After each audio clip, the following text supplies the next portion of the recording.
جی senator مشتاق صاحب جو ہیں آج کیونکہ اپوزیشن ہمارے وہاں نام نہاد ہی رہ گئی ہوئی ہے، تو یہ جب یہ جوائنٹ سیشن وغیرہ ہوتا ہے تو اس میں اپنی پارٹی کا بہت اچھی نمائندگی کرتے ہیں۔ سینیٹر صاحب میں آپ سے خاص طور پہ کرنا چاہ رہا ہوں کہ یہ آخری 2-3 ہفتے گورنمنٹ کے رہ گئے ہیں اور انہوں نے ایک فیکٹری لگا دی ہے قانون بنانے کی، بل بنانے کی، اور یہ فیکٹری نہ اس کے اندر جس طرح آج میں آپ کی تقریر سن رہا تھا، آپ نے بھی اور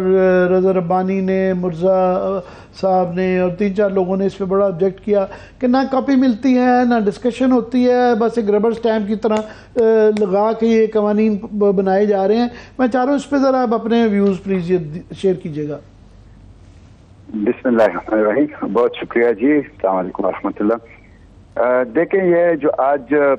پارلیمنٹ کا سیشن ہوا ہے یہ کل بلایا گیا تھا اور اس کا ایجنڈا تک ہمیں نہیں دیا گیا۔ بل فراہم کرنا دور کی بات ہے، 26 نکاتی ایجنڈا تھا۔ جب ہم وہاں ہاؤس میں گئے تو ہمیں پتہ چلا کہ یہ 26 نکاتی ایجنڈا ہے۔ اس 26 نکاتی ایجنڈا میں تقریباً 1 درجن بل تھے۔ اچھا، وہ بل ایسے تھے کہ اس میں ایک بل بھی تقریباً 14-15 صفحوں کا ہے۔ اب کسی نے پڑھا نہیں ہے۔ اچھا چلے، ہم تو انگریزی تھوڑی بہت آتی ہے تو ہمیں کوئی مسئلہ نہیں ہوتا، لیکن ایک معتدی تعداد پارلیمنٹیرین کی ایسی ہے جو علماء ہیں یا غیر علماء ہے لیکن جو انگریزی نہیں پڑھ سکتے، نہیں سمجھ سکتے، تو اردو کی کاپی دوسرے سے تھی ہی نہیں۔ تو گویا تقریباً آپ نے جو 50% پارلیمنٹ تو ویسے ہی خالی ہے، باقی 50% میں سے بھی 30% کے آپ نے اردو کی کاپی فراہم نہ کر کے ان کو ایرریلیونٹ کر دیا۔ تو میں نے اس پہ یہی بات کی کہ دیکھیں یہ لیجسلیشن نہیں ہے، یہ تو آپ نے سافٹ ویئر لگایا ہے اپنے پارلیمنٹیرینز میں یس کا، اور ان سے صرف یس کی آوازیں آتی ہے۔ یہ تو آپ نے ان کو کٹ پتلیاں بنائی ہیں، آپ نے ان کو رپورٹ بنایا ہے، آپ نے پارلیمنٹ کو ربر سٹیمپ بنائے ہیں، انگوٹھا چھاپ بنایا ہے، تو یہ تو آپ ایک اسکرپٹ دے رہے ہیں، اس اسکرپٹ کے مطابق کچھ کارروائی کر کے چلے جاتے ہیں۔ تو یہ لیجسلیشن نہیں ہے۔ لیجسلیشن کامن گڈ کے لیے ہوتی ہے، عوامی فلاح و بہبود کے لیے ہوتی ہے، اور اس میں دونوں طرف کی آرا کو، ایکسپرٹ اوپینین کو انکارپوریٹ کیا جاتا ہے۔ یہ تو آپ اپنے پارٹی کے لیے یا کچھ خاص اشخاص کے لیے منظوری نظر قانون سازی کر رہے ہیں، اس سے بلڈوز کر رہے ہیں۔ تو اس وجہ سے ہم نے اس پہ احتجاج کیا۔ اس احتجاج کا جزوی فائدہ تو ہوا، لیکن اس کے باوجود اجلاس چلایا گیا اور کچھ قوانین منظور کیے گئے، جس میں ایک قانون جو تھا وہ اینٹی نارکوٹک سبسٹانسز کا تھا جو منظور ہو گیا۔ اور اس اینٹی نارکوٹک سبسٹانسز کے قانون میں جس کے پاس 6 کلو گرام ہیروئن یا امپورٹ ایکسپورٹ کرے یا اس کی پوزیشن کرے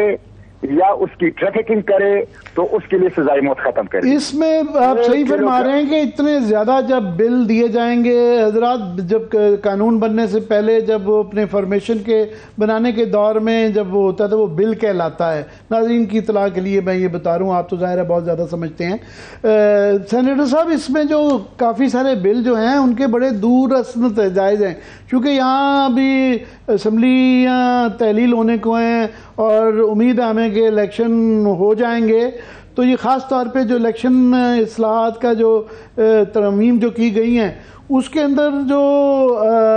کوئکلی آپ یہ بتائیے گا، جو کافی اچھی چیزیں بھی ہیں مگر جو اس کے اندر خطرناک چیزیں ہیں اس کے اندر یہ کہ ان کو نگران حکومت کو یہ اضافی اختیارات دیے جا رہے ہیں، پھر جو ہے ان کو یہ بھی اختیارات مل گئے ہیں کہ ملکی معیشت کو لیے ضروری کام کرنا، کہ تیسرا جو ہے سب سے خطرناک کہ بین الاقوامی اداروں اور غیر ملکی معاہدوں سے معاہدے کرنے کے بھی مجاز ہوں گے۔ تو ہمارا یہ تھا کہ نگران حکومت کا بنیادی مقصد الیکشن کروانا ہے، یہ جو بڑھایا جا رہا ہے مینڈیٹ، اس کے پیچھے کیا فکر ہے، کیا ایجنڈا ہے؟ ہاں، یہ بڑی ایک دلچسپ صورتحال اس وقت ایوان میں پیدا ہو گئی کہ جب حکومت نے اپنی کمیٹی جس کی چیئرمین جناب سردار ایاز صادق صاحب ہیں، انہوں نے جب وہ رپورٹ پیش کی حکومت نے، تو اس پہ کچھ حکومتی ارکان نے کہا کہ اس میں آخر میں جو ترمیم شامل کی گئی ہے اس میں وہ کمیٹی میں آئی ہی نہیں ہے۔ اس پہ حکومتی اتحادی سینیٹر مرتضیٰ نے بھی، کامران مرتضیٰ نے بھی کہا کہ میں اس کا ساتھ نہیں ہوں، اس لیے کہ یہ تو کمیٹی میں آئی ہی نہیں ہے۔ اور اس پہ علی ظفر نے بھی، جو اس کمیٹی کے ممبر ہیں اور اپوزیشن پی ٹی آئی سے تعلق رکھتے ہیں، اس نے بھی کہا کہ یہ تو اس کمیٹی میں آئی نہیں، مجھے تو انہوں نے کمیٹی کا ممبر ہی نہیں بنایا۔